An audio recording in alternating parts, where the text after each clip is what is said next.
आज हम लोग करने वाले हैं कौन सा? मती का पुस्तक। ओके, तो मती का पुस्तक जब हम शुरू करते हैं ना, तो जो मती है ना, यीशु मसीह को राजा कह के संबोधित करते हैं, ठीक है। और वो क्यों राजा कह के संबोधित करते हैं यीशु मसीह को? चार, कितना सुसमाचार का पुस्तक है? कौन कौन से? यूहन्ना। चारों का तरीका अलग है जब वो सुसमाचार लिखते हैं, ठीक है। जब मती लिखते हैं तो वो राजा कह के संबोधित करते हैं, ठीक है। लूका लिखते हैं, लूका अलग तरीके से लिखते हैं, वो यीशु मसीह को अलग तरीके से करते हैं, ठीक है। मरकुस लिखते हैं, वो अलग तरीके से यीशु मसीह को प्रेजेंट करते हैं, ठीक है। यूहन्ना अलग तरीके से कैसे करते हैं। हम लोग ने देखा था जब हम लोग ने नया नियम का सर्वे किया था, यूहन्ना क्या बोलते हैं? वो परमेश्वर का बेटा कह के उसको बोलते हैं, ये परमेश्वर का अभिषिक्त बेटा है, ठीक है। मती बोलते हैं ये राजा है, अभिषिक्त परमेश्वर का राजा है जो एक दिन सारी सृष्टि पे राज करने वाला है, ठीक है। वो क्यों ऐसा बोलते रहेगा मती? क्यों राजा करके वो संबोधित कर रहा है मती? ये समझना हमको बहुत इंपॉर्टेंट है ना। अगर हम ये समझेंगे तो मती की जो पुस्तक है ना वो क्लियर हो जाएगा, है ना। हमारे एक पिक्चर क्लियर हो जाएगा। जो हम सीखने वाले हैं इससे हमारी जो मती की पुस्तक का चित्र है ना वो क्लियर हो जाएगा, ठीक है। आपको ये समझने के लिए मदद मिलेगा कि परमेश्वर का हृदय क्या है, मती क्या कहना चाहते हैं, परमेश्वर का इच्छा क्या है हमारा जीवन के लिए, ठीक है। यशाया 9 अध्याय 6 और 7 देखो, हम देखेंगे क्यों मती यीशु मसीह को अभिषिक्त राजा करके संबोधित करते हैं, ठीक है। देखो क्या लिखा है, यशाया 9 6 से 7 पढ़ेंगे तो लिखा है, क्योंकि हमारे लिए एक बालक उत्पन्न हुआ, हमें एक पुत्र दिया गया और प्रभुता उसके कांधे पर होगी और उसका नाम अद्भुत युक्ति करने वाला, पराक्रमी परमेश्वर, अनंत काल का पिता, शांति का राजकुमार रखा जाएगा, ठीक है। ये कभी हो रहा है? मसीहा के आने से पहले की बातें है। कौन बोल रहा है? यशाया भविष्यवक्ता वो बता रहे हैं, ठीक है। और आगे क्या बोलते हैं?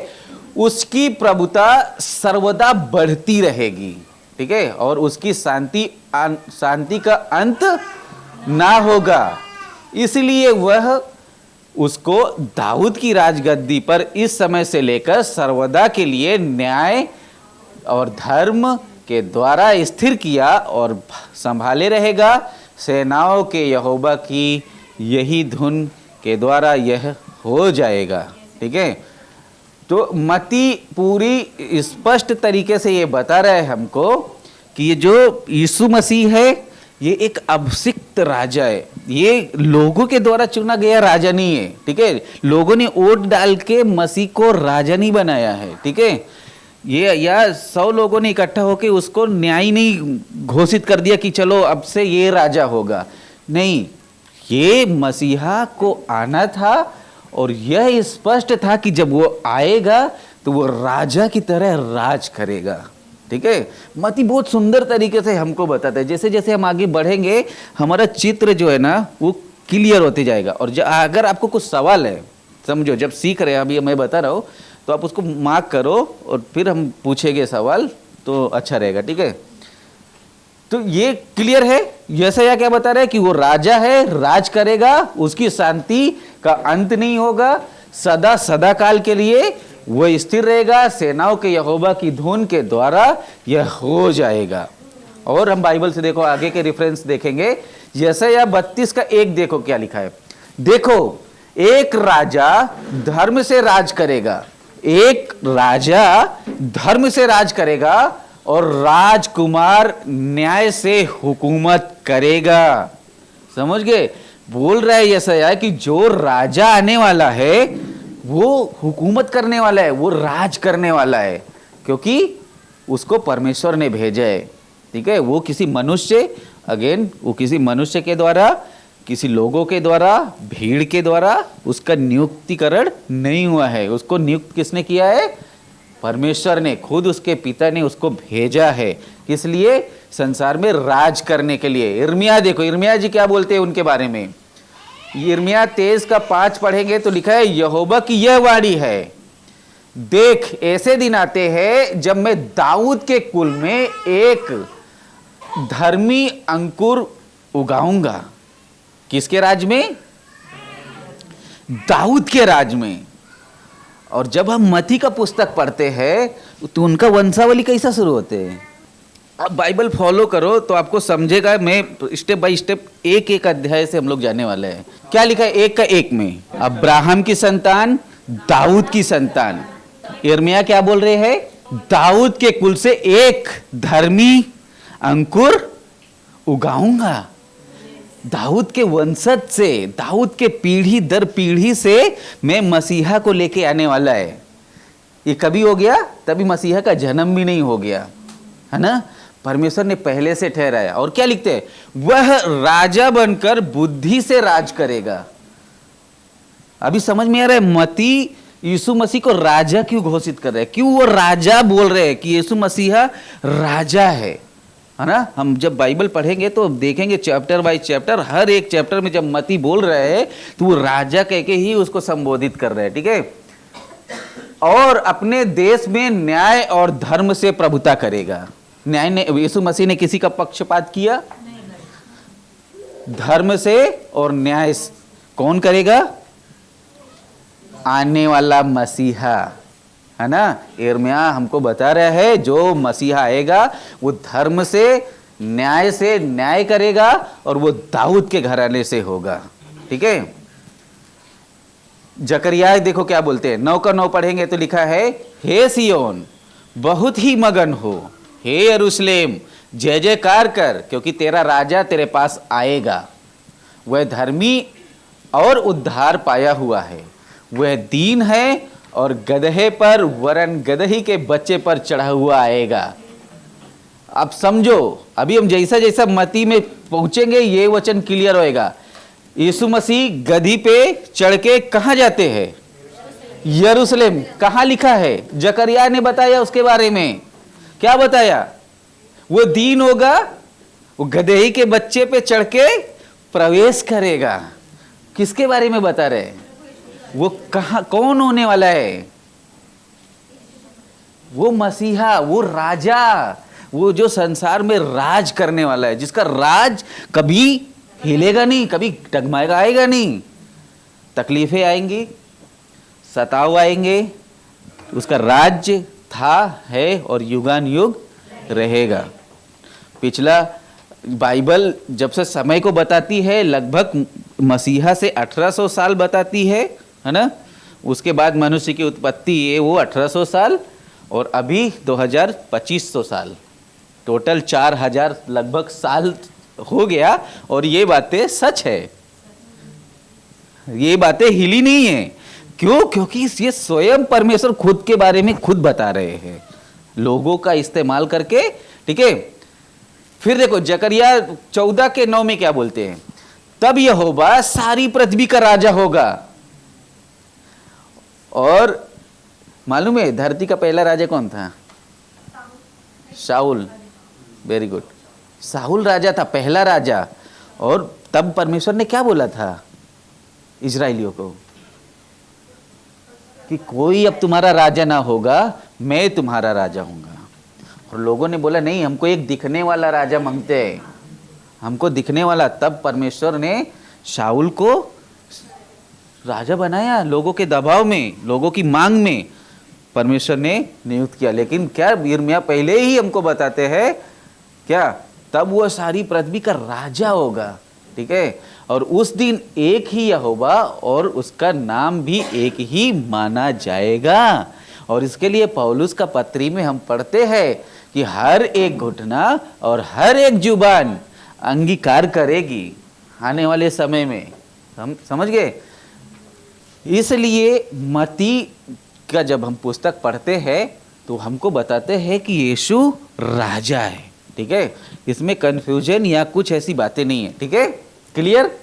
अभी मालूम पड़ा यीशु मसीह को मती का जब हम पुस्तक पढ़ते हैं वो क्यों बोलते हैं राजा आएगा, राज करेगा, एक दिन ऐसा होगा सब कुछ हिल विल जाएगा, इधर उधर हो जाएगा, लेकिन प्रभु ने जो राजा की वाणी है वो कभी हिलेगी नहीं। हर जगह राजा, जब हम दृष्टांत पढ़ते हैं उसमें भी हमको दिखाया है, हर जगह राजा राजा राजा राजा कह के मती ने हमको संबोधित किया है। क्यों? क्योंकि वो जानता था कि ये जो मसीहा है ये वाचा का पुत्र है और इसके द्वारा ही पुराने नियम की जो भविष्यवाणी की गई है वो पूरी हो रही है।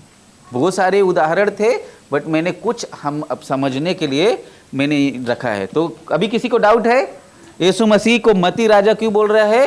क्योंकि वो पुरानी भविष्यवाणियां पूरी होती हुए वो देख रहा है और उसको वो याद आ रहा है, इसके लिए वो बोलते हैं कि मती यीशु मसीह को राजा कह के संबोधित करते हैं। ठीक है, क्योंकि हम मरकुस में जाएंगे तो वो अलग तरीके से बात कर रहे हैं। ठीक है, अन्य संदर्भों के साथ साथ यह संदर्भ प्रभु यीशु मसीह के राजा होने की पदवी के बारे में बताते हैं। और भी कई लेखक हैं जो यीशु मसीह को यह संबोधित करते हैं कि यीशु मसीह राजा है, आने वाले समय के लिए राजा, एक दिन राज करेगा। जब नया यरूशलेम, नया आकाश परमेश्वर बनाएगा तो कौन राज करेंगे? यीशु मसीह राज करेंगे। ठीक है, भविष्यवक्ता उसके राज्य और उसके विस्तार, उसकी विजय आदि का स्पष्ट वर्णन करते हैं ना।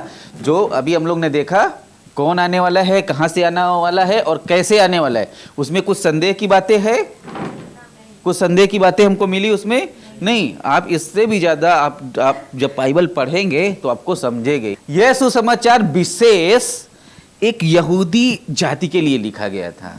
ठीक है, अभी समझो मैं मेरा संस्कृति को समझता हूँ, है ना, आप आपका संस्कृति समझते हैं। मैं मराठी संस्कृति को समझ के लिख नहीं सकते, है ना, मैं जितना जानेगा बस उतना ही समझ सकते हैं। बट मैं यूपी से हूँ और यूपी का कल्चर मुझे मालूम है, तो मैं जब भी जो कुछ भी लिखेगा या जो कुछ मैं सोच रहा है, मैं अपने कल्चर के बारे में सोच रहा है, मैं अपने संस्कृति के बारे के वो हिसाब से मैं सोचेंगे।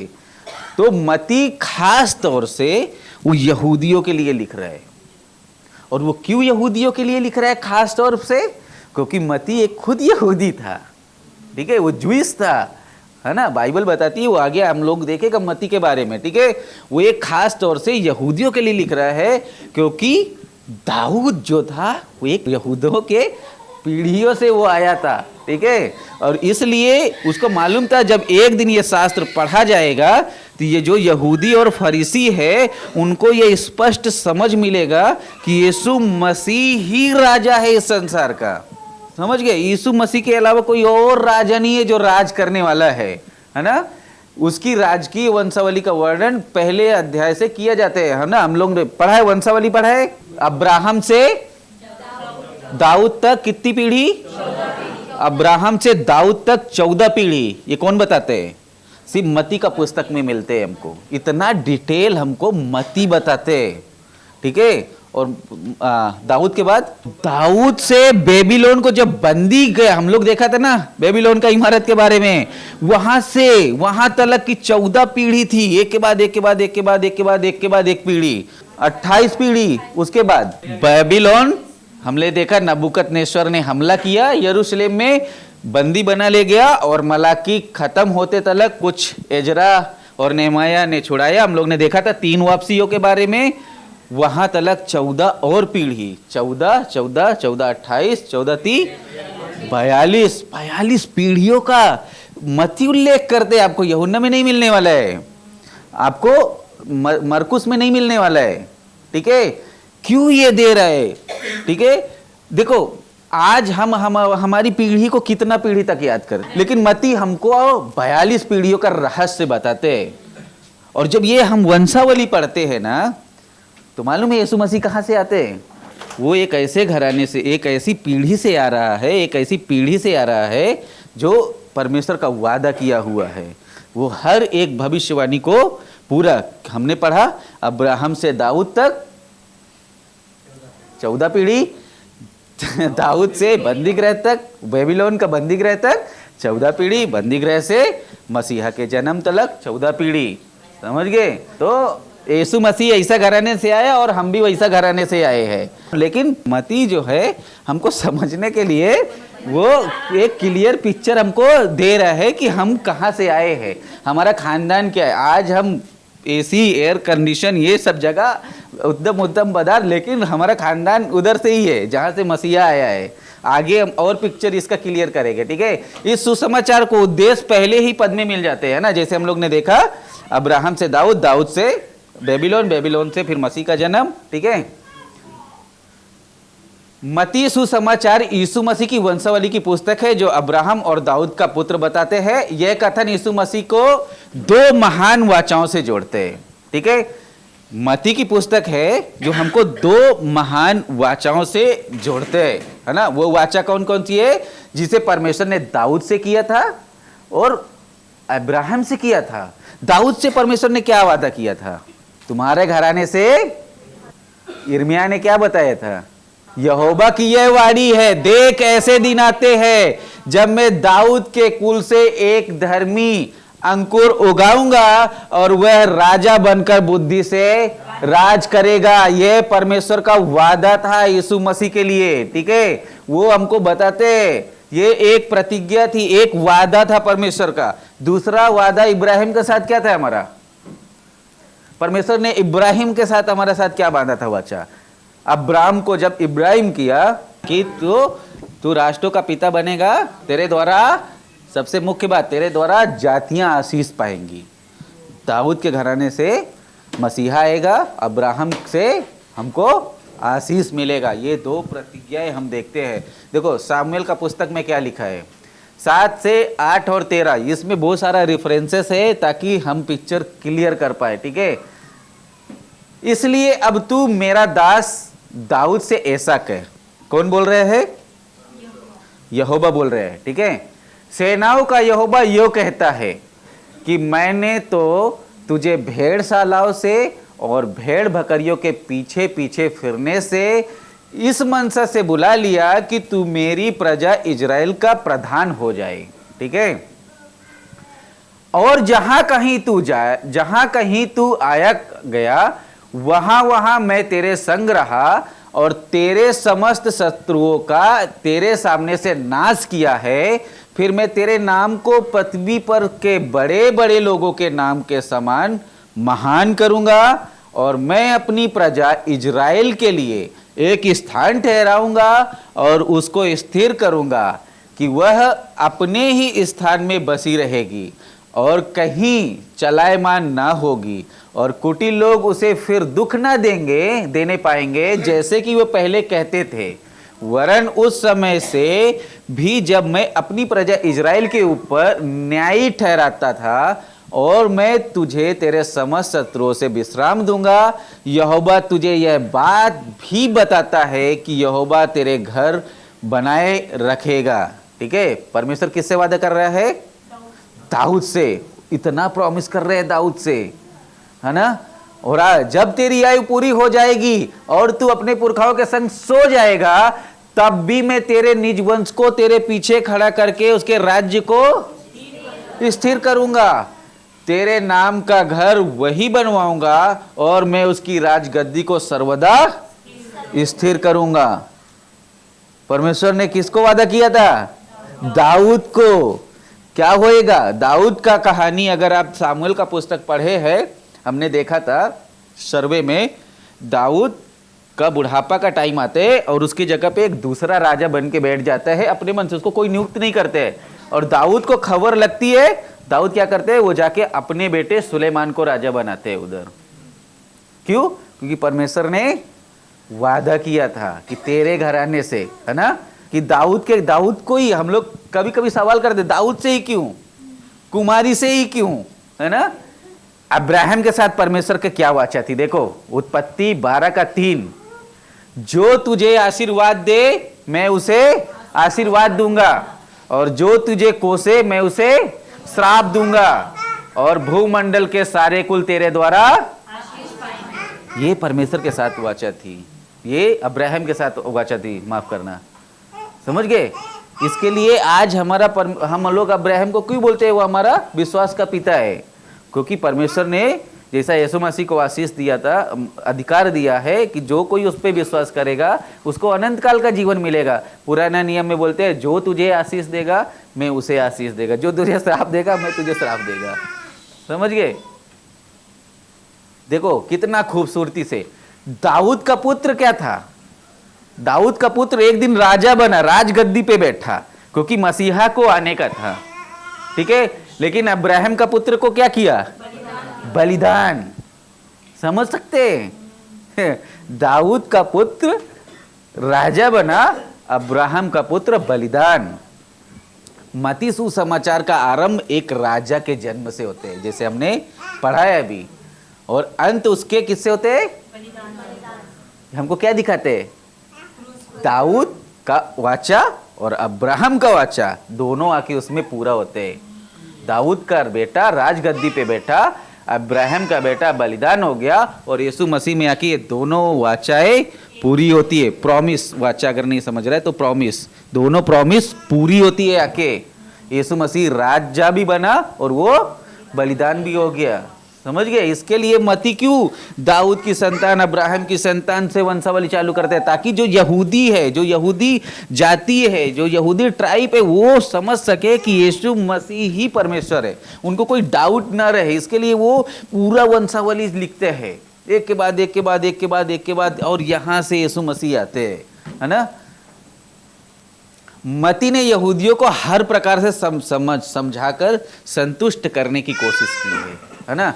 उसने कोई भी ऐसा प्रयास नहीं छोड़ा है जो उस अपनी पुस्तक में उसने नहीं लिखा कि यहूदियों को समझने के लिए तकलीफ हो, लेकिन फिर भी यहूदी और फरीसी लोग ने उसका तिरस्कार किया। हर एक जो भविष्यवाणी मसीहा के बारे में की गई थी, ज्यादातर मत्ती प्रयास करते हैं कि वो उसको पूर्ति, जो यीशु मसीह में पूर्ति हुआ है, उसको वो अपनी बुक में लिखे, ताकि जो यहूदी राष्ट्र है, जो यहूदी लोग हैं, उनको ये समझ में आए कि यही मसीहा है, ये जो राजा है यही राजा है। हमने जो राजा बना के बैठा है, हेरोदेस राजा है, पिलातुस, ये राजा नहीं है, ये शासन करता है, ये राजा नहीं है। जो राजा है वो सिर्फ और सिर्फ यीशु मसीह है, और वो ऐसा राजा नहीं है, वो अभिषिक्त राजा है। वो ऐसा अभिषिक्त राजा है जिसने, परमेश्वर ने उसको स्वयं से अभिषिक्त करके भेजा है हमारा बीच में। आमीन। उसने बड़ी ही स्वतंत्रता पूर्वक अन्य सुसमाचार के लेखकों से अधिक पुराने नियम का उपयोग किया। जब भी हम मत्ती का पुस्तक पढ़ते हैं ना, उसने संदर्भ लिया है हमेशा। व्यवस्था में ऐसे कहा गया था। मत्ती का पुस्तक अगर आपने पढ़ा रहेगा ना, तो ज्यादातर आपको ऐसे मिलते हैं, लिखा है व्यवस्था में, मूसा ने ये वो, उसने रेफरेंसेस दिए है किधर से? व्यवस्था से, है ना। व्यवस्था मैं खत्म करने नहीं आया हूं, अभी हम लोग देखेगा आगे, है ना। मत्ती ने अपने सुसमाचार में 29 पुराने नियम के संदर्भों का उपयोग किया है। इतना ज्यादा ना मरकुस ने किया, ना लूका ने, और ना यूहन्ना ने किया। क्यों? क्योंकि वो चाहता था कि यहूदी लोग ना वो कंफ्यूज ना हो, वो लोग संदेह में ना रहे कि ये जो राजा है, जो अपने आप को बोल रहा है मैं राजा हूं। और देखो मत्ती की पुस्तक में जब यीशु मसीह मरा तो उसका दोष क्या था? यहूदियों का, इसका दोष पत्र यहूदियों ने लगाया था उस पे। इसलिए नहीं कि वो उस पे दोष लगा रहे थे, नहीं, वो एक योजना के तहत था। वो कुछ और भी लिख सकते थे, नहीं, उसके मृत्यु पे भी वही दोष पत्र लगा कि वो एक यहूदियों का राजा, अपने आप को राजा बताते हैं। ठीक है। 13 बार उसने कहा कि यह या ये जो घटना घटी है, परमेश्वर ने भविष्यवक्ताओं के द्वारा कहा है। 13 बार ऐसे संदर्भों को इस्तेमाल करते हैं कि भविष्यवक्ताओं ने ऐसा कहा है, या ये घटना जो हो रही है भविष्यवक्ताओं ने पहले बताया है। और 29 बार पुराने नियमों का जो पुस्तक है, जिसको हम क्या बोलते हैं, पेंटाटुक, या जो व्यवस्था की पुस्तकें मूसा की है, उनसे उसने संदर्भ लिया है उन्होंने। ठीक है। मत्ती हमारा संदर्भ पुराने नियम के साथ जोड़ता है। लगभग हर एक पृष्ठ पे वो प्रयास करते हैं कि कोई ना कोई उदाहरण वो व्यवस्था से लेके आते हैं अपनी पुस्तक में। ठीक है। सुसमाचार का संबंध भविष्यवक्ताओं से है, और यह दर्शाना चाहता है कि उनकी समस्त शिक्षाएं प्रभु यीशु मसीह नामक जो व्यक्ति है, जो राजा है, उसमें पूरी होती है। मती और पौलुस विशेषकर गलातियों का पुस्तक पढ़ेंगे तो वो यहूदियों के बारे में लिखा है। वो ये दर्शाना चाहते हैं कि जो मसीहा है वो वास्तविक में है ना, वो वास्तविक में परमेश्वर ने उसे अभिषेक करके ही भेजा है, वो ऐसे ही नहीं आया है। ठीक है, मती यहूदी इतिहास और रीति रिवाजों से अच्छी तरह वाकिफ था, क्योंकि वो खुद एक यहूदी था, उसको समझ थी। और 12 जब हम 13वां अध्याय पढ़ते हैं तो उसने 7 दृष्टांत मिलते हैं हमको मती की पुस्तक में। ठीक है, 7 या 9 दृष्टांत मिलते हैं जहां वो बड़ी होशियारी से उसका मेंशन करते हैं, मछुआरे का, कृषि का, है ना, मच्छी पकड़ने वाले लोग का, है ना, मछुआर, क्योंकि वो चाहता है कि जो मैं लिख रहा हूं ना उसमें वो लोग संदेह ना करें। जब यहूदी लोग पढ़ेगा ये पुस्तक, ये व्यवस्था को पढ़ेंगे तो उनको कन्फ्यूजन ना हो कि अरे ये ऐसा लिखते हैं, ये ऐसा लिखते हैं। वो अपने कल्चर को, अपने संस्कृति को समझते हुए उसने व्यवस्थित तरीके से मती ने लिखा है। देखो, जब हम सुसमाचार पढ़ते हैं ना, तो जब लूका का पढ़ते हैं तो वो मती इस्तेमाल नहीं करते, वो लेवी इस्तेमाल करते हैं। वो उनका काम से जानते थे, वो टैक्स कलेक्टर है, वो महसूल लेने वाला है, तो वो लोग अपने अपने नज़रिए से उनको नाम दिया था। मती खुद के बारे में, अभी मती का हम परिचय देखेगा, मती अपने बारे में कितना बताते हैं वो हम देखने वाला है। ठीक है, देखो हम यीशु मसीह की वंशावली पाते हैं किसमें?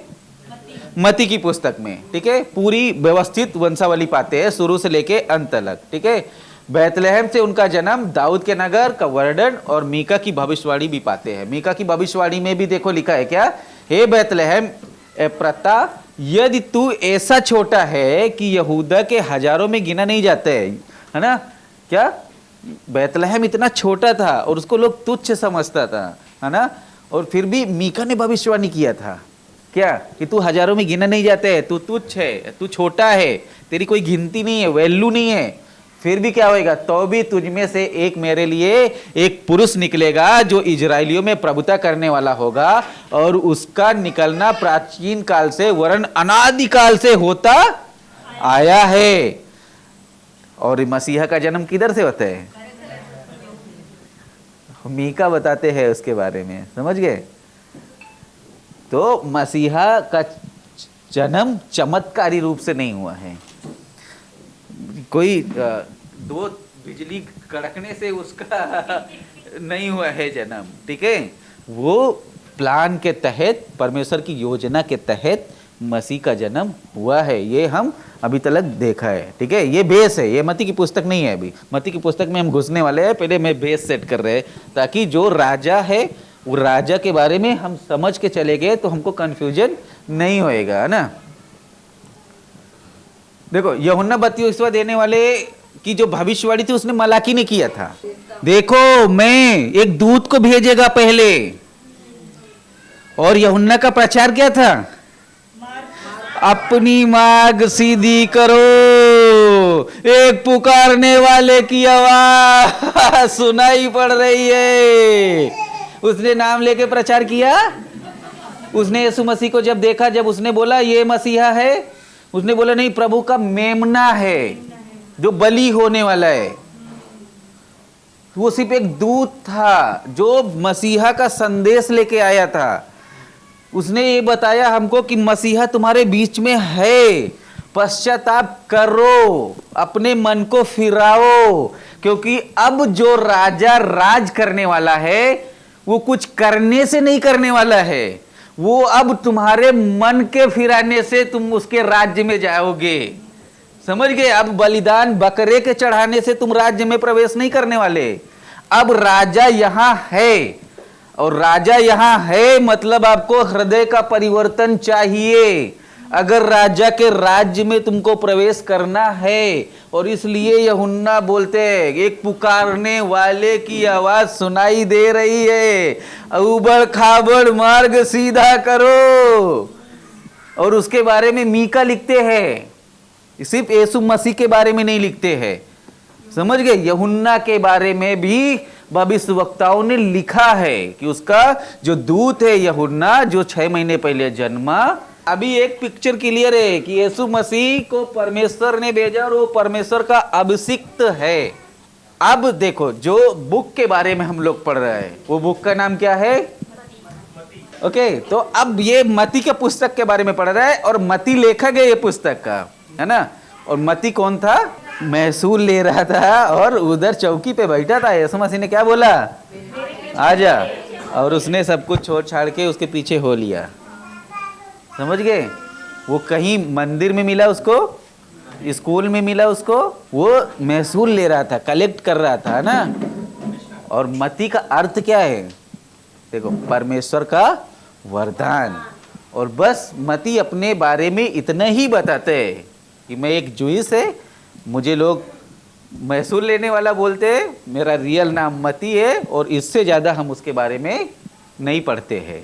वो एक जूइस है, यहूदी है, वो महसूल लेने वाला है, उसके नाम का अर्थ है परमेश्वर का वरदान। 10:3 में क्या लिखा है? देखो कितना बड़ा इंट्रोडक्शन दिया है उसमें। उसके साथ और भी लोग थे, समझ गए? महसूल लेने वाले, ये उनके काम से लोग जानता था उनको, है ना।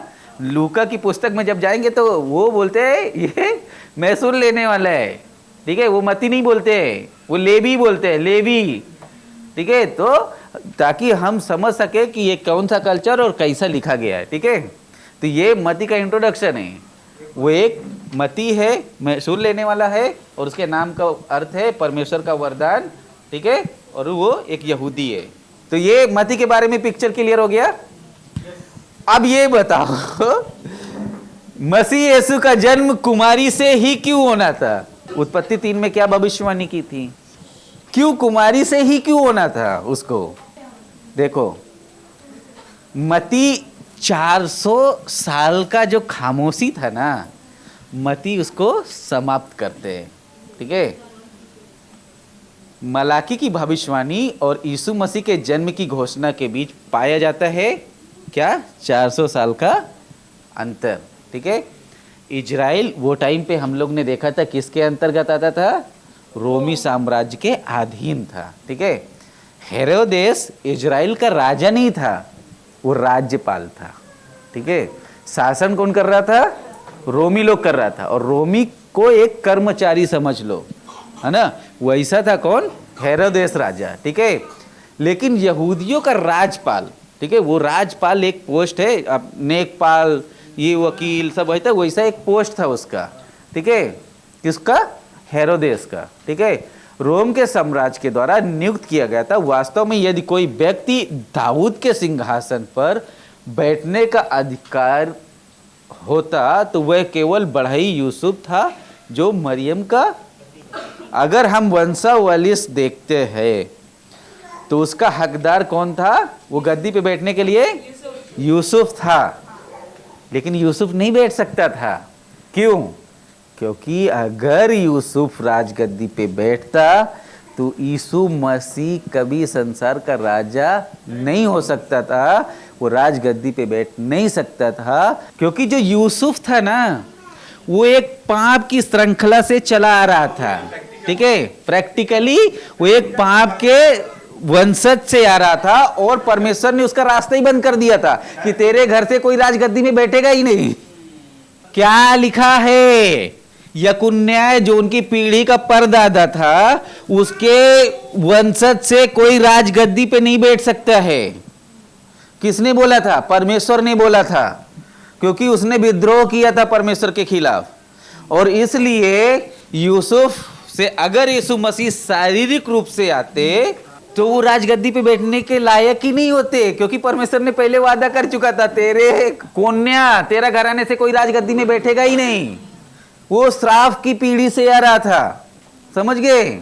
इसके लिए यूसुफ अगर शारीरिक रूप से यीशु मसीह आते तो वो राजगद्दी के योग्य नहीं थे। समझ रहे? अभी क्यों उनको कुमारी से जन्म लेना, अब क्यों परमेश्वर ने मरियम को चुना, ये भी एक भेद की बात है, ठीक है। लेकिन लूका एक हमको अलग एक वंशावली देते हैं, ठीक है। ये पिक्चर क्लियर करने के लिए हमने एक संदर्भ लिया है। लूका अध्याय 3 वर्ष का 31 वचन देखो। मरियम को ही परमेश्वर ने क्यों चुना? मलेआह का, और वह मिन्नाह का, और वह मत्तात का, और वह नातान का, और वह दाऊद का। और मसीहा को किधर से आना था? ना कि यकुन्या के वंशज से। समझ गए? पिक्चर क्लियर हो रहे? मसीहा क्यों कुमारी से जन्म लिया? क्योंकि यकुन्या के जीवन में परमेश्वर ने श्राप दिया कि तेरे से कोई राजगद्दी पे बैठेगा नहीं, ये मेरा श्राप है। और इसलिए लूका हमको बताते हैं उसका एक दूसरा वंशज वाली, और वो मरियम से। ठीक है, परमेश्वर ने मरियम से क्या कहा? 1 का 3, 30 और 33 तक पढ़ेंगे तो क्या लिखा है? देखो, मत डर मरियम, क्योंकि परमेश्वर का अनुग्रह तुझ पर हुआ है, और देख तू गर्भवती होगी और तेरे एक पुत्र उत्पन्न होगा, तू उसका नाम यीशु रखना। वह महान होगा और परम प्रधान का पुत्र कहलाएगा, और प्रभु परमेश्वर उसके पिता दाऊद का सिंहासन उसको देगा, और यह याकूब के घराने पर सदा राज करेगा, और उसका राज्य का अंत। अभी समझ रहे? पिक्चर समझ रहे हैं आपको? नातान के परिवार से दाऊद, दाऊद के परिवार से मरियम, मरियम को फिर परमेश्वर ने चुना क्योंकि इधर कोई श्राप नहीं था। दाऊद, दाऊद से दाऊद, ये फिर मरियम आई, उनका पीढ़ी से पीढ़ी। ठीक है, यकुन्या जो था ना, यूसुफ का दादा वो उसको श्राप दे दिया था। अभी हम लोग ने पढ़ा ना कि तेरे घर से कभी राजगद्दी पे कोई बैठेगा ही नहीं। इसलिए यीशु मसीह शारीरिक रूप से संबंध बनाने की वजह से नहीं आए। देख, मत्ती प्रभु यीशु मसीह को यहूदी संबंध के रूप में अलग से प्रस्तुत करता है। हम केवल इस सुसमाचार में मत्ती की घोषणा का वर्णन पाते हैं।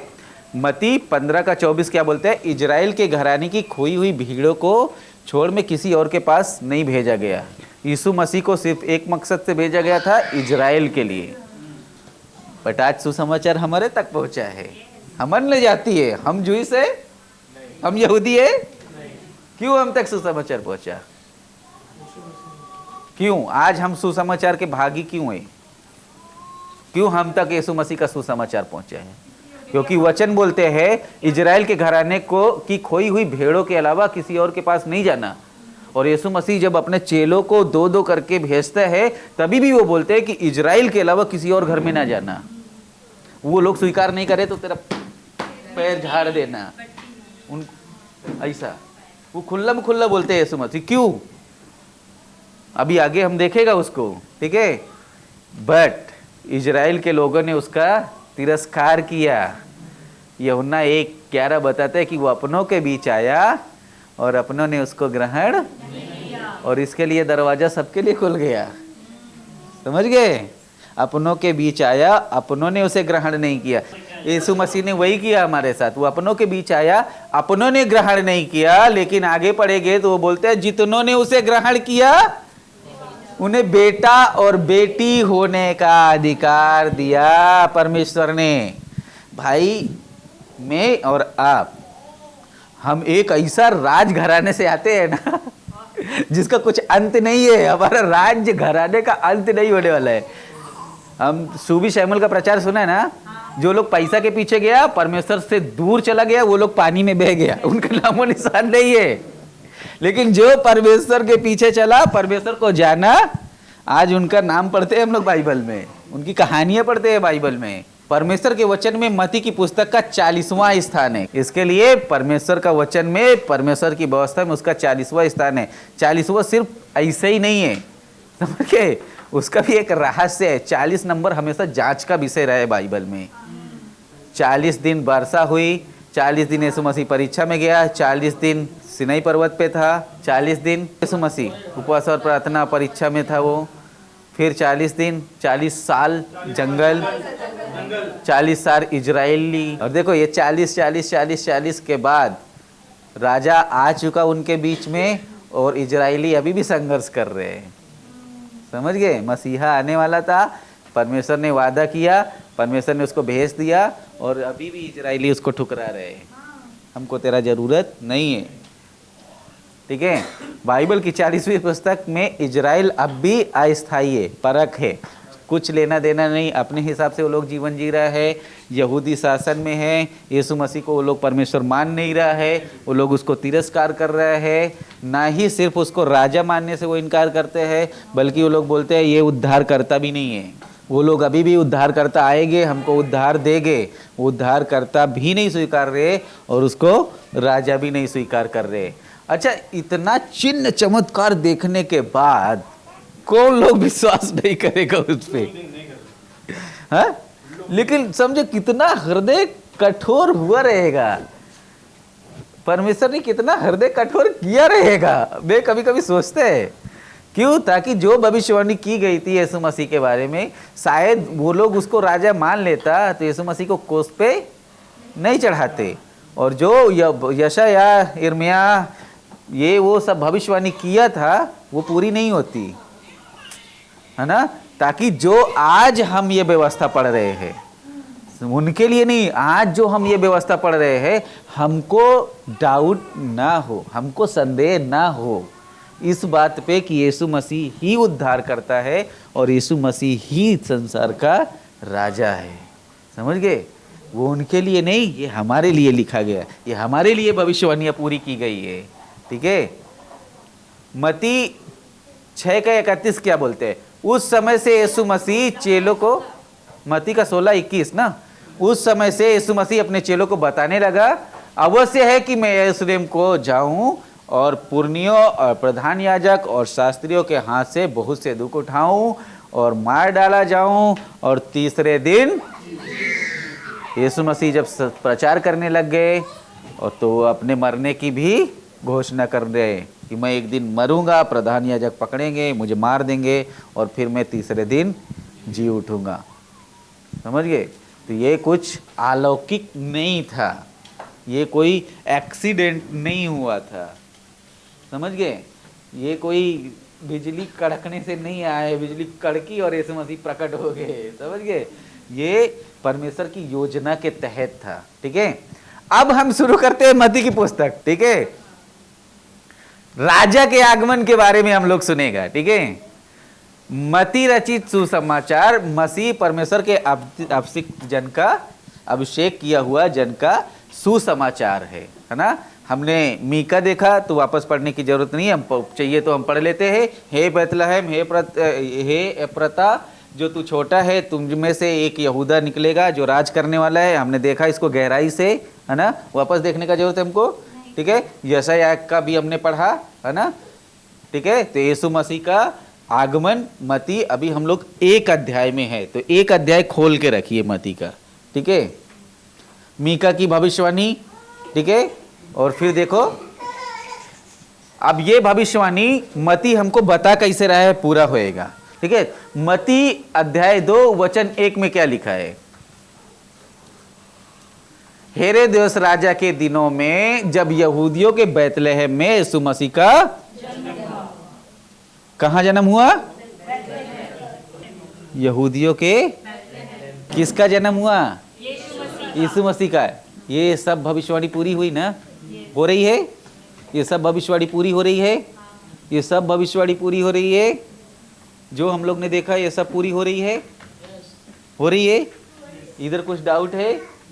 अचानक से यीशु मसीह टपके नहीं ना, ये योजना के तहत देखो।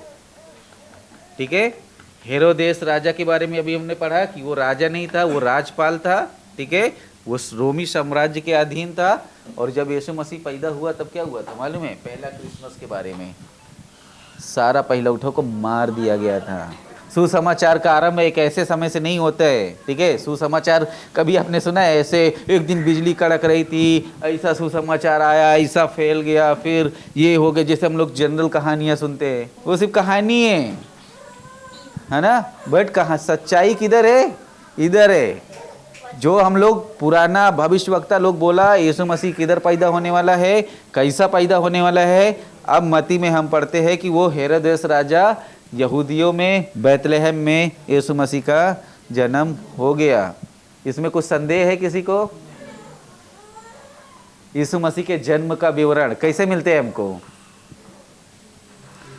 लूका की बुक से मत्ती के बुक में विभिन्न है उसके जन्म के बारे में, है ना। परमेश्वर ने उन सब बातों को बता दिया जिन्हें हमें समझने की आवश्यकता थी, है ना। यीशु मसीह का जन्म इस पृथ्वी पर के जीवन का आरंभ कहाँ से होते हैं? वे गौशाला में जन्मते हैं, चरनी में रखा जाता है, एक उद्धार करता जन्मा है। अच्छा, पूरा संसार मसीहा के आने का इंतजार कर रहा था। देखो कहानी समझो, पूरा संसार, यहूदी हो अन्य जाति हो, सब मसीह के आने का इंतजार कर रहा था। पूरा संसार, पूरी जगत मसीहा के आने का इंतजार कर रही थी, है ना। और मसीहा का जन्म हुआ और किसी को ये नहीं मालूम था मसीहा का जन्म किधर होने वाला था। और बाइबल बताती थी वो टाइम पे बहुत ज्ञानी लोग था, बहुत पढ़ा लिखा लोग था, ज्योतिषी थे, वो लोग भी पता नहीं लगा पाया मसीहा का जन्म कहाँ और कैसे होने वाला है। थी, लेकिन किसी को मालूम नहीं था ना। सब लोग इंतजार कर, मसीहा आएगा कहीं राजमहल में। इसके लिए तो यहूदी लोग धोखा खाया ना, ये कैसा चरनी में वैसा के घराने से क्यों मसीहा ये सब दे रहा है उनको चिट्ठी। पूर्व के तारे ने उनकी अगुवाई की थी कि बतलहम में जन्मा है, इसलिए मैं आपको लेके जा रहे उधर। दूर कहीं भेड़ ये चरा रहे थे भेड़े, तारा उनकी अगुवाई करते हैं, भाई चलो इधर से इधर। दूर यीशु मसीह कैसा जन्मा, उनको नाम लिखाने का था, वो लोग नाम लिखाने को गए, उधर उनको लेबर पेन चालू हो गया कि इधर संसार में इतना अच्छा अच्छा जगह था, उनको जगह मिला नहीं। बेसिक एक जगह मिला, वो था गौशाला।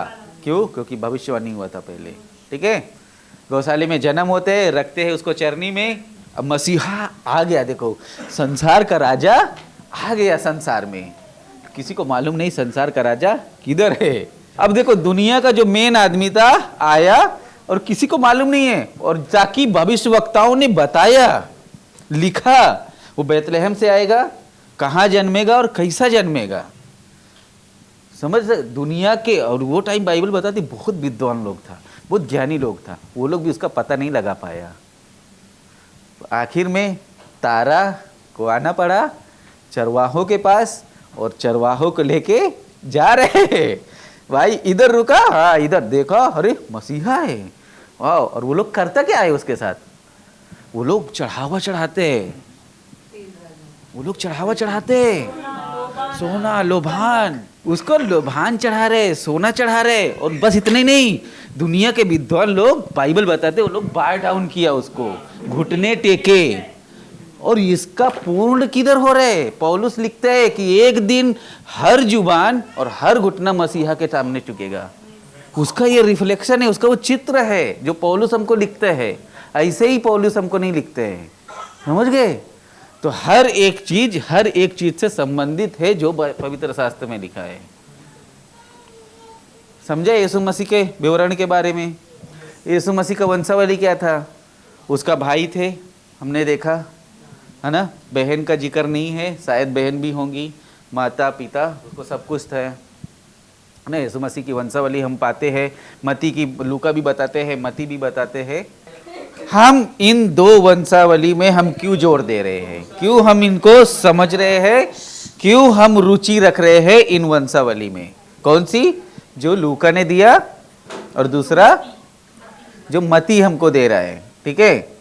हम क्यों इनको ज्यादा जोर दे रहे हैं, समझने के लिए, ठीक है।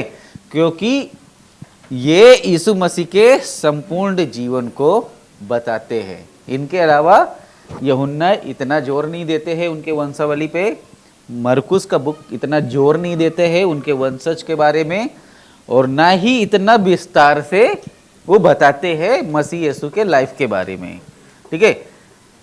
देखो मती का पुस्तक ही हमको बताते हैं कि यीशु मसीह उपदेश दे रहा है, और उसका माता और भाई बाहर खड़े हैं, और वो लोग क्या बोलते हैं, यीशु तेरा माता और भाई खड़े। और यीशु मसीह का जवाब क्या होता है, जो मेरा वचन सुन रहा है, मेरे माता और पिता वही है। ये कोई और नहीं बताते, वो मती हमको बताते हैं, ये यूहन्ना का पुस्तक में हमको नहीं मिलते।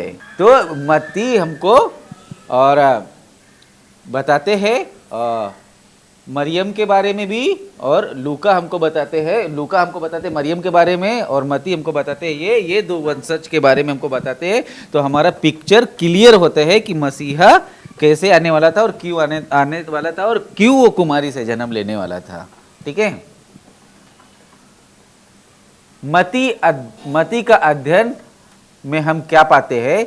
जब हम मती का अध्ययन करते हैं, पूरी एक से कितना अध्याय है मती की पुस्तक में? 28। Very good.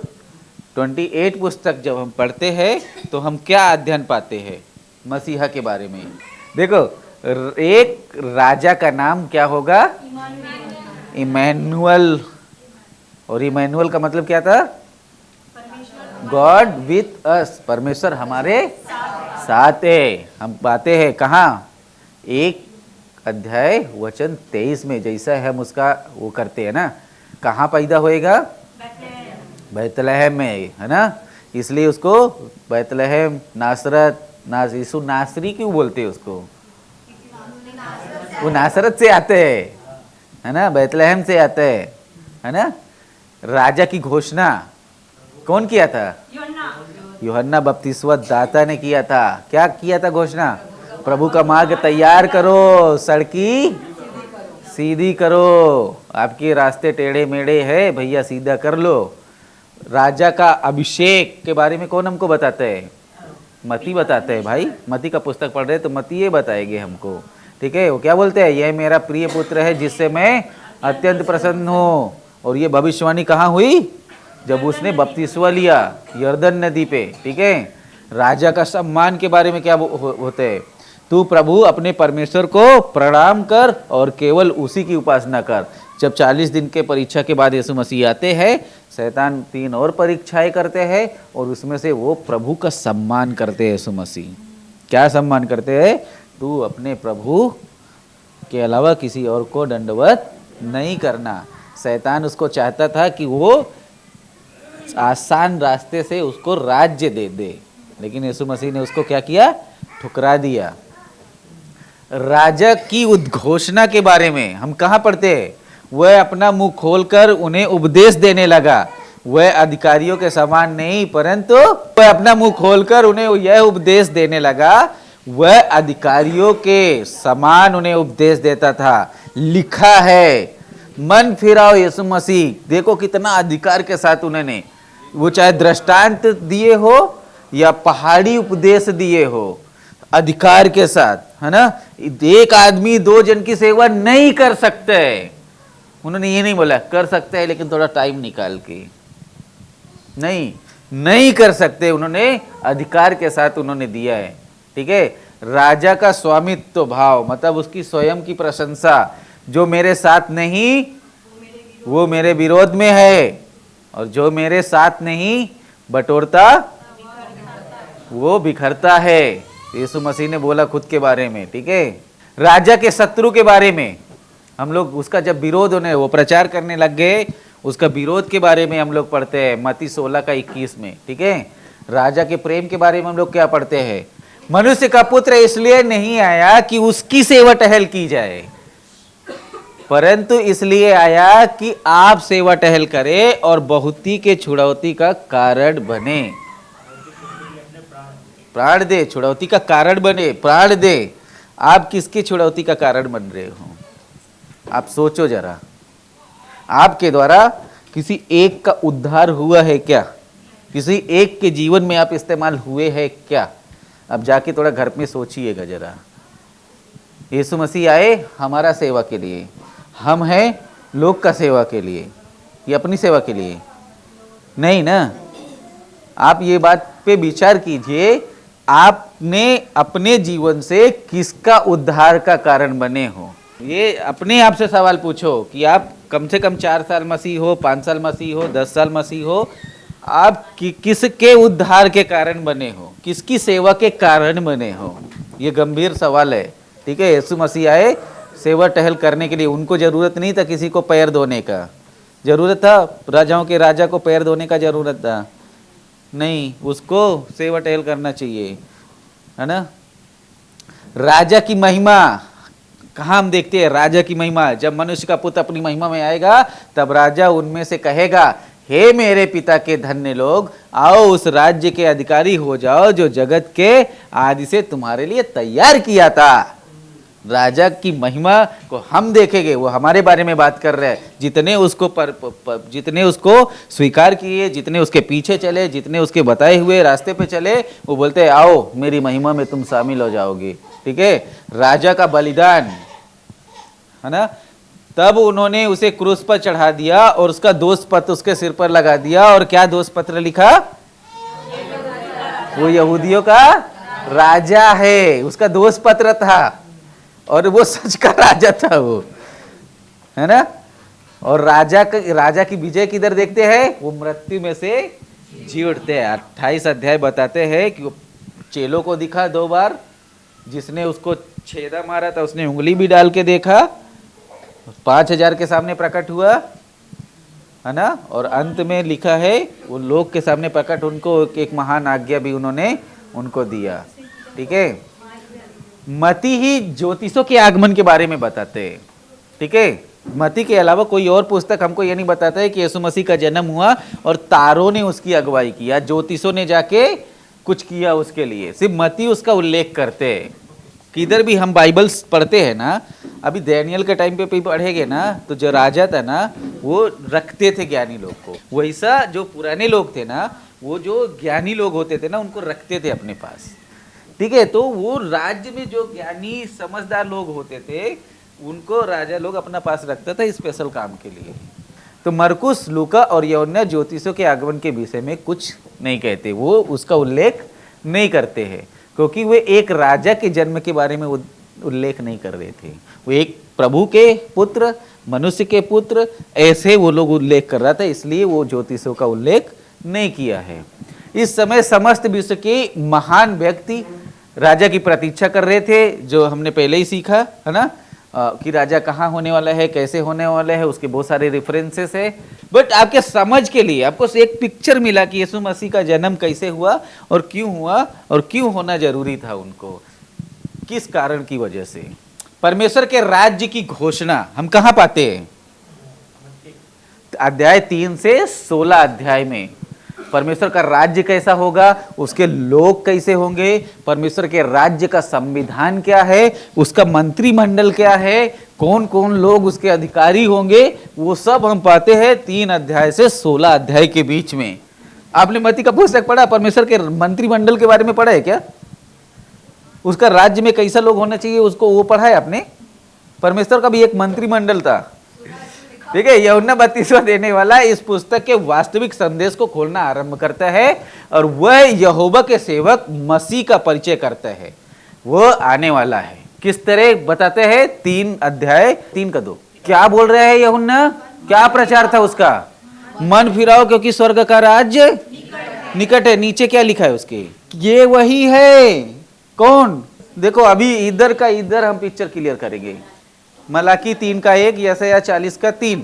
ठीक है, यशायाह क्या बोल रहे हैं? किसी की पुकार सुनाई दे रही है, जंगल में यहोवा का मार्ग सुधारो। किसी की आवाज सुनाई दे रही है, जंगल में यहोवा का मार्ग सुधारो। आगे क्या लिखा है? हमारे परमेश्वर के लिए अराबा में एक चौरस मार्ग तैयार करो। मत्ती 3 का 2 क्या बोलते हैं? मन फिराओ क्योंकि स्वर्ग का राज नजदीक है। उसके नीचे क्या लिखा है? ये वही है। कौन? जिसकी चर्चा यशायाह भविष्यवक्ता करते हैं। क्या करते हैं? जंगल में एक पुकारने वाले की आवाज सुनाई दे रही है कि अपने मार्ग सीधा करो, प्रभु आने वाला है। समझ रहे हैं? मती इधर लिख रहा है यूहन्ना के द्वारा, यूहन्ना जो प्रचार कर रहा है, और वो प्रचार किसने किया था? यशायाह ने किया था। यशायाह ने प्रचार कब किया था? जब मसीह का नामो निशान नहीं था, यूहन्ना का नामो निशान नहीं था। समझ रहे? तो ये एक्सीडेंटल नहीं था यीशु मसीह को आना, यीशु मसीह का प्रचार होना, पवित्र शास्त्र मिलना। ये एक योजना के तहत था। आगे मलाकी 3 का 1, देखो मैं अपने दूत को भेजता हूं। किस लिए? मार्ग को मेरे आगे सुधारेगा। प्रभु जिसे तुम ढूंढते हो वो अचानक अपने मंदिर में आ जाएगा। मैं अपने दूत को भेजता हूं और तुम जिसे ढूंढते हो वो अचानक तुम्हारे मंदिर में आ जाएगा। कौन बोल रहा है ये? मलाकी। वहां यूहन्ना था? यूहन्ना का जन्म भी नहीं हुआ था। 400 साल का गैप था मलाकी और मती का बीच में। ये सब पहले से बता दिया गया था और इसलिए इस योजना के तहत यूहन्ना का जन्म होता है और ये अब यहाँ पे प्रचार कर रहा है आने वाले राजा के बारे में, आने वाले मसीहा के बारे में। समझ सकते? ये एक्सीडेंटल लग रहा है? ये षड्यंत्र लग रहा है? नहीं, ये एक योजना है। यशायाह बोल रहे, मलाकी बोल रहे, जिनका कोई लेना देना नहीं है, जो एक दूसरे के विपरीत है, वो बोलते हैं यीशु मसीह का एक दूत आने वाला है, वो दूत यूहन्ना होने वाला है और यूहन्ना वही प्रचार कर रहा है जो यशायाह प्रचार कर रहा है। मलाकी वही बोल रहा है जो यूहन्ना प्रचार कर रहा है। समझ सकते? मती का बुक, ये है मती की बुक की गहराई। देखो, एक राज्य है, यीशु मसीह आया धरती पे, एक राज्य है और राज्य का एक नियम है, एक राज्य का एक उद्देश्य होता है। भारत देश है भारत देश का एक लॉ है, एक नियम है, उसको हम क्या बोलते हैं? संविधान। हमारा देश संविधान से चलते हैं और उस संविधान के तहत बहुत सारे नियम है। उसकी एक बड़ी पुस्तक है ना? हर एक चीज के लिए, एजुकेशन के लिए, शिक्षा के लिए, भेदभाव के लिए, हर एक चीज के नियम है। परमेश्वर के राज्य में भी नियम है। परमेश्वर के राज्य में कैसा लोग होना चाहिए, परमेश्वर के राज्य में कैसा हमको जीने का, परमेश्वर के राज्य का तौर तरीका क्या है, परमेश्वर के लोगों का चरित्र कैसा होना चाहिए, परमेश्वर के लोगों में भेदभाव नहीं होना चाहिए, ये भी परमेश्वर के राज्य को मैटर करता है। अब ये जो होने वाला है ये आपको थोड़ा हिला देगा। ठीक है, 5 अध्याय में आ जाओ। ठीक है, 5 अध्याय कैसा शुरू होते हैं? 5 अध्याय शुरू कैसे होता है? एक वचन के ऊपर क्या? धन्यवादी। परमेश्वर हमको पहले डरा नहीं रहा है, पहले सांत्वना दे रहा है। यह मतिया हमको सांत्वना दे रहा है। क्या सांत्वना दे रहा है? धन्य है वे जो मन के, अपने आप को सोचो, आप धन्य है। दूसरा वचन समझो, अगर आप धन्य नहीं है, आप परमेश्वर के राज्य के वारिस नहीं हो सकते हैं। ये परमेश्वर का संविधान है। ये परमेश्वर का संविधान है, उसके राज्य में कैसा लोग होना चाहिए। धन्य है वे जो शोक करते हैं, क्योंकि वो शांति पाएंगे। धन्य है वे जो शोक करते हैं, क्योंकि वो शांति पाएंगे। शोक इस बात का कि जो आपको परमेश्वर ने दिया है आप उसमें संतुष्ट है। जो परमेश्वर ने आपको दिया है, 5 सिक्का, 2 सिक्का, 10 सिक्का, आप उसमें संतुष्ट है और बोलते हैं प्रभु आज तकलीफ है लेकिन मैं तेरे राज्य में आएगा। तो उसका बहुत सारा मीनिंग्स निकाल सकते हैं हम। ठीक है, वो ये शोक नहीं है प्रभु उसको तो BMW दिया है, मेरे को तो एक साइकिल भी नहीं दिया है तू। नहीं, वो शोक नहीं है, वो दुख नहीं है। समझ गए? 3rd वचन, धन्य है वे जो नम्र है, वो पृथ्वी के अधिकारी होंगे। पृथ्वी के ना, वो पृथ्वी के अधिकारी होंगे।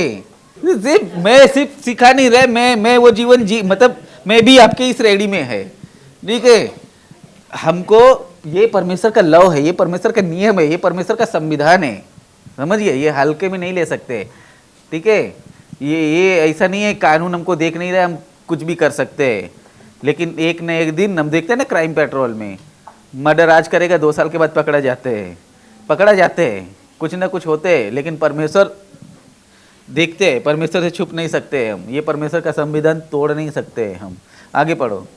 धन्य है वे जो धार्मिकता के भूखे हैं और प्यासे हैं, वो तृप्त किए जाएंगे। आज तक कोई भी जो परमेश्वर के पीछे चल रहा है, मैंने तो कभी नहीं सुना कि उसने भूखा सोया है। आगे पढ़ो। ये परमेश्वर का संविधान है, इसका गहराई तक पहुंचो। धन्य है वे जो दयावंत है, उन पर दया की जाएगी। और यीशु मसीह का प्रार्थना हमको क्या सिखाते हैं? क्या? क्षमा करोगे तो क्षमा मिलेगी। मतलब कुछ करने के बारे में है परमेश्वर का राज्य। करोगे तो मिलेगा, नहीं करोगे तो नहीं मिलेगा।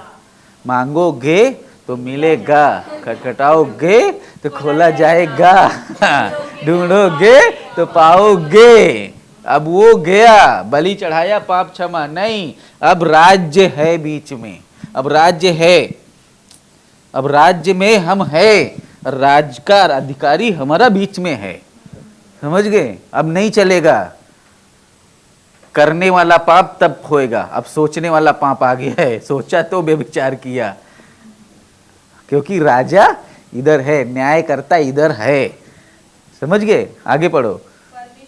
धन्य है जिनके मन शुद्ध है, क्योंकि वो परमेश्वर को देखेंगे। अगर आपके मन शुद्ध नहीं है तो आप व्यभिचारी है, आप पापी है, और पापी का परमेश्वर के राज्य से कुछ लेना देना नहीं है, वो आप हो या मैं हूं। आगे क्या लिखा है? धन्य है वे जो मेल कराने वाले हैं, क्योंकि परमेश्वर के पुत्र कहलाएंगे। जो सवाल मैं इसके पहले पूछा था आपको, इधर देखो, यूहन्ना हम मती हमको लिख रहे हैं, वो धन्य है वे जो मेल कराते हैं।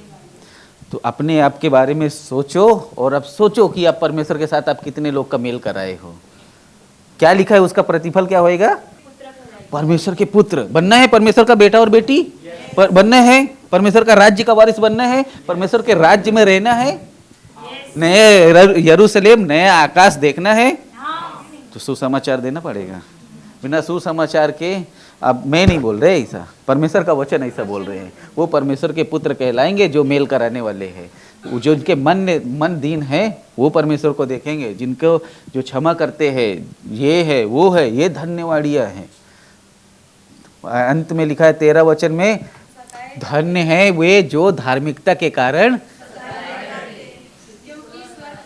क्योंकि स्वर्ग का राज्य है ना। मती की पुस्तक जब आगे पढ़ेंगे तो यूहन्ना और पतरस को लोग बोलते सुसमाचार देगा, हम लोग तुमको मारेगा, और वो लोग बड़ा आनंद से बोलते हैं कि भाई तुम मारना, कम से कम यीशु मसीह के नाम से हम मारने के काम तो आएंगे, काम तो आए, हम कम से कम मार खाने के तो काम आए यीशु मसीह के।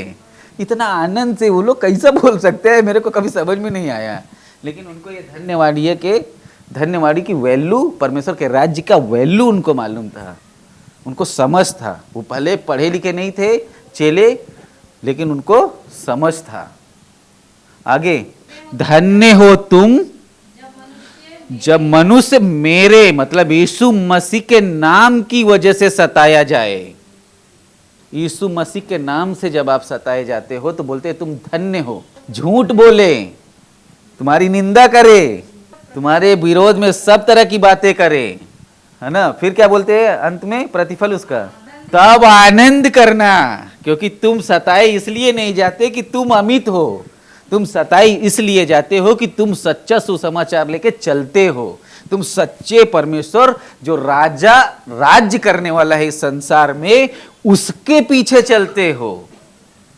तुम सताई, अच्छा आज तक आपने दुनिया में कभी आपने किसी को सुना उसने पैसा कमाया इसलिए उसको सता हुआ, मर्डर हुआ, ये सुना है? पैसा बहुत कमाया इसके लिए उसका सता हुआ कभी सुने हैं क्या? 4 गाड़ी खरीदा इसके लिए लोग उसको सता रहे हैं, सुने हैं? मर्डर हुआ है, सुना है? सताया गया किसी को? 4 बीघा खेत खताया जाके उसको सताया गांव वालों ने, काय को खरीदा रे तू? हाँ, अब कभी किसी का उन्नति के बारे में सुना कि उसने उन्नति किया और उसको सताव किया? नहीं, सताव है इसलिए क्योंकि हम राजा के नियमों में चलते हैं, राजा के अनुसार हम जीवन जीते हैं, समझ गए? इसलिए सताव है। आप कौन है इससे मैटर नहीं करते। जैसे उन्होंने आज सुबह हिंदी वाला सर्विस में क्या उदाहरण दिया, 2 गधीता आपस में बात कर रहा था कि जब मैं जा रहा था मेरे ऊपर खजूर डाला, चद्दर बिछाया, लोग चिल्ला रहा था, और आज तो कोई भाव ही नहीं दे रहा है। तो बोला भाई तेरे ऊपर कोई बैठा था क्या? बोला हाँ, वो एक आदमी बैठा था यीशु नाम का। तो असली हकदार कौन था ताली का, गधा या यीशु? यीशु ना, समझ गए? सताई इसलिए जाते हैं क्योंकि यीशु मसीह है हमारे जीवन में, यीशु मसीह के लिए हम लोग जीवन जी रहे हैं। क्योंकि तुम्हारे लिए स्वर्ग में एक बड़ा प्रतिफल है, क्योंकि इसी रीति से जो भविष्यवक्ता थे उनको भी सताया गया था। जैसा आज हमको सताया जा रहा है। समझ गए? हम लोग पढ़ते हैं ना एक्ट्स का बुक में, अब जब आएंगे तो सताव के बारे में है वो पूरा बुक सताव के बारे में है। ठीक है, सताया गया और हमको एक बड़ा प्रतिफल मिलने वाला है। इसका थोड़ा समझ हमको मिलना इम्पोर्टेंट है। ये है परमेश्वर के राज्य के नियम और कानून। अभी ये सिर्फ कवर पेज खोला है। ठीक है, उसके बाद हम लोग 5 अध्याय 13 वचन से हम लोग पढ़ते हैं 7 अध्याय तक। हमको क्या मिलते हैं? पहाड़ी उपदेश मिलते हैं, जो असली कानून है परमेश्वर का। और वो कानून क्या है? धन्य वचन जो हमने पढ़ा, नमक और ज्योति। परमेश्वर का राज्य में हर एक बंदा कौन है?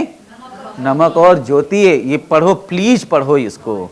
जो पढ़ो 5 से 7 प्लीज पढ़ो और देखो। ये जो पहाड़ी उपदेश है ना, ये बोलते हैं मनुष्य के चरित्र, बी एटीट्यूड बोलते हैं इसको। मनुष्य के चरित्र को दिखाते हैं। क्या? नमक और ज्योति, व्यवस्था की पूर्ति। परमेश्वर ने, यीशु मसीह ने व्यवस्था को खत्म करने नहीं आया था।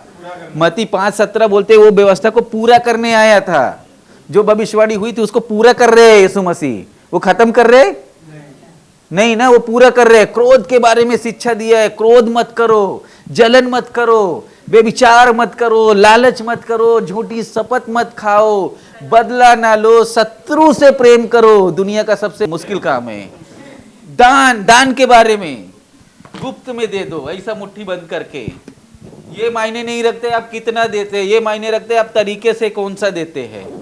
अब करोड़ रुपए दे दो, उसका मेंशन नहीं है, लेकिन 2 कौड़ी दिया उसका मेंशन है बाइबल में।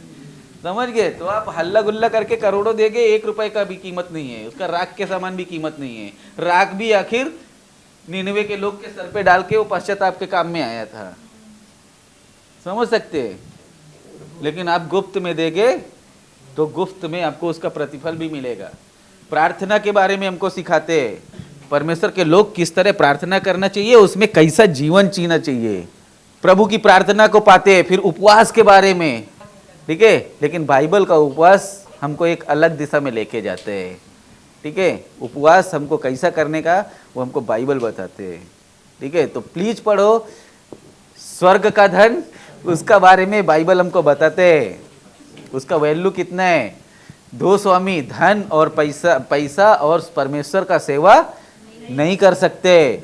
2 नाव में एक साथ खड़ा नहीं हो सकते, गिर जाएंगे बीच में।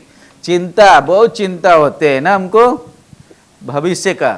परमेश्वर बोलते हैं उसको, दूसरे का न्याय मत करो, खटखटाओ तो खोला जाएगा, ढूंढो तो पाओगे, है ना, मांगोगे तो मिलेगा। कहाँ से मिलते हैं? बाइबल से हमको मिलते हैं।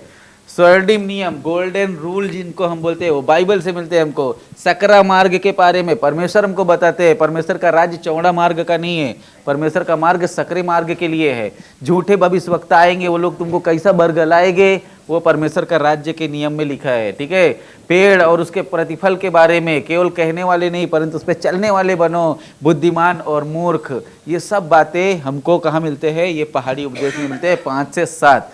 तो हम यहाँ रुकते हैं, हम अगले बार इसको ख़त्म करेंगे पूरा। ठीक है, थैंक यू सो मच आपके सांत्वना के लिए। आपने अच्छे से सुना।